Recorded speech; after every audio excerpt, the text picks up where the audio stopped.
Hi hello నమస్తే, welcome to my rich recipes. ఇప్పుడు మనం చేయబోయేది ఒక స్పెషల్ ఐటమ్ ఉందండి. అదేంటంటే సగ్గుబియ్యంతో కిచిడి చేయబోతున్నాం. మన నానమ్మల కాలం నుంచి, మన అమ్మమ్మల కాలం నుంచి, జేజమ్మల కాలం నుంచి ఎంతో ఎక్కువగా ఉపయోగించేవారు. మనకి ఉపవాసాలు ఉన్నప్పుడు ఈ సగ్గుబియ్యంతో కిచిడి చేసుకుని తింటే చాలా హెల్దీగా వెంటనే ఎనర్జీ కూడా వస్తుంది మనకి. ఇప్పుడు సగ్గుబియ్యం కిచిడి ఎలా చేయాలో చూద్దాం రండి. ఈ సగ్గుబియ్యం నైట్ అంతా నానబెట్టిన సగ్గుబియ్యం, వీటికి ఒక కప్పు సగ్గుబియ్యం అయితే హాఫ్ కప్పు వాటర్ తీసుకుని నైట్ అంతా నానబెట్టుకోవాలి, లేదా 4-5 అవర్స్ అయినా సరిపోతుంది. ముందుగా స్టవ్ వెలిగించుకొని ఒక ప్యాన్ పెట్టుకొని దాంట్లో కొన్ని పక్కన తీసి పెట్టుకుందాం అండి. ఇందులోనే ఒక కప్పు తీసుకుంటున్నాము. యాక్చువల్లీ ఇందులో కొన్ని డ్రై రోస్ట్ చేసుకోవాలి, కొన్ని ఏమో ఆయిల్లో వేపుకోవాలి. ఇవి కొంచెం ఉంచేసుకుందాం. దీన్ని వేపేసి పౌడర్ చేసుకోవాలి.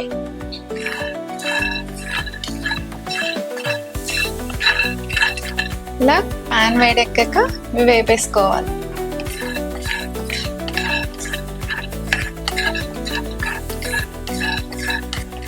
కొంచెం సిమ్లోనే వేపుకుందాము. ఇలా వేపుకుంటే మనకి టేస్ట్ బాగుంటుంది. ఒక 10 మినిట్స్ పడుతుంది.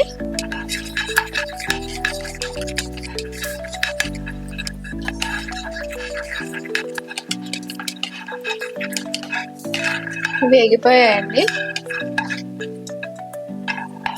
వేగిపోయాయి. స్టవ్ కట్టేసుకుందాం. తీసుకుని చల్లారి పెట్టేసుకుందాం.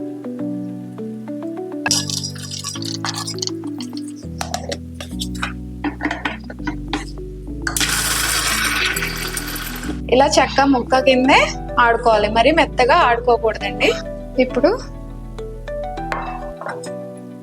ఈ సగ్గు బియ్యాన్ని మనం ఆడుకున్న వేరుశనగలని కలిపేసుకుని పక్కన పెట్టుకోవాలి. మిక్స్ అయిపోవాలి.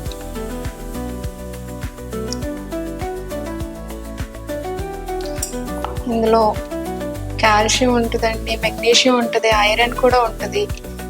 ఇది సగ్గుబియ్యం దేంతో తయారు చేస్తారో మీకు ఎవరికైనా తెలిస్తే కామెంట్ చేయండి.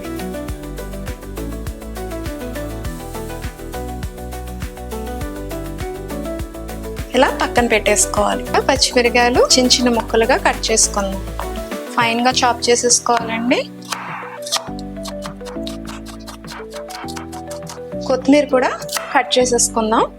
కొత్తిమీర కూడా సన్నగా కట్ చేసేసుకోవాలి.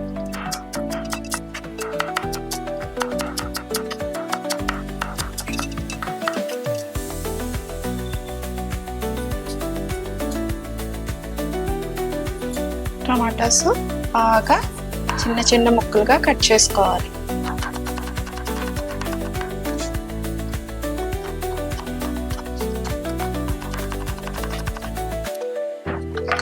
మీకు ఇంకా ఇష్టంగా ఉంటే కనుక ఇంకో టమాటా కూడా వేసుకోవచ్చు.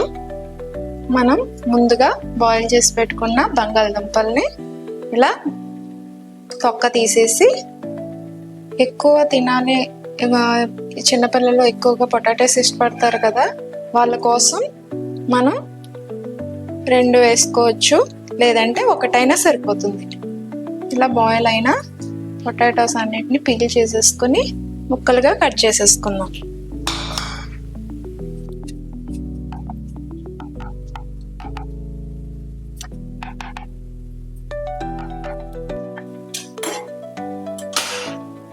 కడాయి పెట్టుకుని ఒక 2 స్పూన్స్ వరకు ఆయిల్ వేసుకుని, ఎక్కువ పట్టదండి దీంట్లోకి, 2 స్పూన్స్ సరిపోతుంది. ఇప్పుడు ఒక 1/2 స్పూను జీలకర్ర, నూనె కాగిన దాంట్లో జీలకర్ర వేసుకుని అవి కొద్దిగా వేగాక సన్నగా కట్ చేసుకున్న పచ్చిమిర్చి కూడా వేసుకోవాలి. వేగుతూ ఉండగా కరివేపాకు,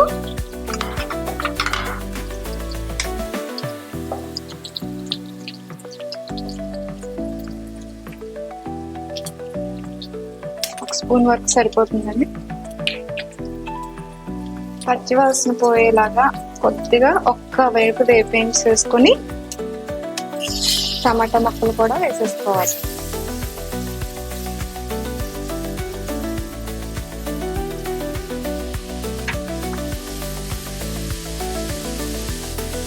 రుచికి సరిపడా ఉప్పు వేసుకుని ఈ టమాటాలోనే వేసేసుకుంటే బాగా మగ్గిపోతుంది.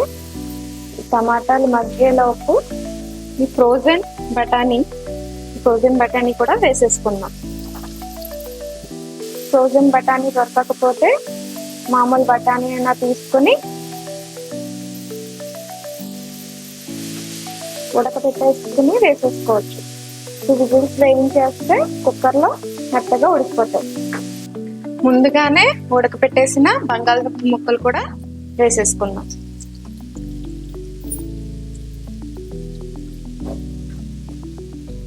కావాలంటే స్మాష్ చేసి కూడా వేసుకోవచ్చు, లేదా ఇంకా చిన్న ముక్కలుగా కట్ చేసుకున్నా బాగుంటుంది.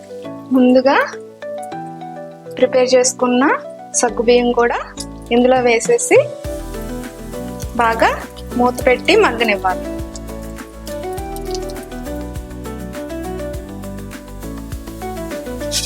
ఇలా ఒకసారి ఇలా 2 సార్లు తిప్పుకొని మూత పెట్టుకొని ఒక 5 నిమిషాలు మగ్గనిద్దాం. సిమ్లోనే పెట్టుకుని మగ్గనిద్దాం.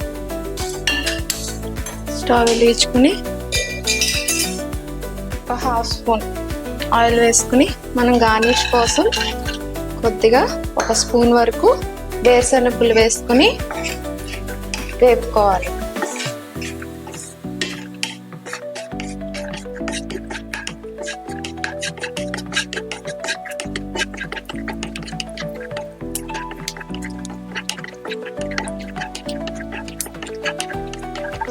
వేగిపోయాయండి.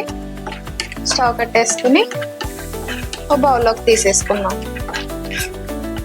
ఇది 5 మినిట్స్ అయిపోయింది. ఒకసారి ఎలా ఉందో చెక్ చేసుకుందాం.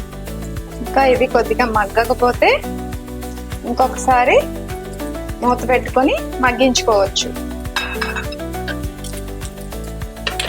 మీకు చిన్న చిన్న డౌట్స్ రావచ్చు. ఇది సగ్గుబియ్యం నానబెడితే పచ్చిగా ఉంటది అలా అనుకోవచ్చు, కానీ అదేం ఉండదండి. చాలా మగ్గించడం వల్ల చాలా టేస్టీగా ఉంటుంది. పొడి పొడిలాడుతూ వచ్చేస్తాయి. మనకి నానబెట్టాం కాబట్టి ఒక కప్పుకి 1/2 గ్లాస్ వాటర్ పోసి నానబెట్టాం కదా, అది ఫ్లఫీగా మార్నింగ్కి నానిపోయి ఉంటాయి.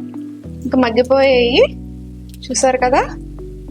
ఇలా ఎంతో టేస్టీగా ఉండే కిచిడి రెడీ. ఇలా స్టవ్ కట్టేసుకుని సర్వ్ చేసేసుకుందాం.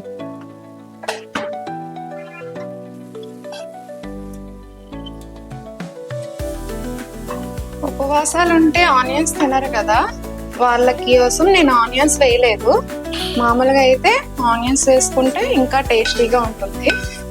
కొత్తిమీరతో అండ్ ముందుగా వేయించి పెట్టుకున్న వేరుశనగలతో గార్నిష్ చేసుకుందాం. చూసారు కదా, ఎంతో టేస్టీగా ఉంటే సగ్గుబియ్యం కిచిడి రెడీ. ఈ రెసిపీ కనుక మీకు నచ్చినట్లయితే లైక్ చేయండి, షేర్ చేయండి, కమెంట్ చేయండి, సబ్స్క్రైబ్ చేయడం మాత్రం మర్చిపోకండి. Thank you.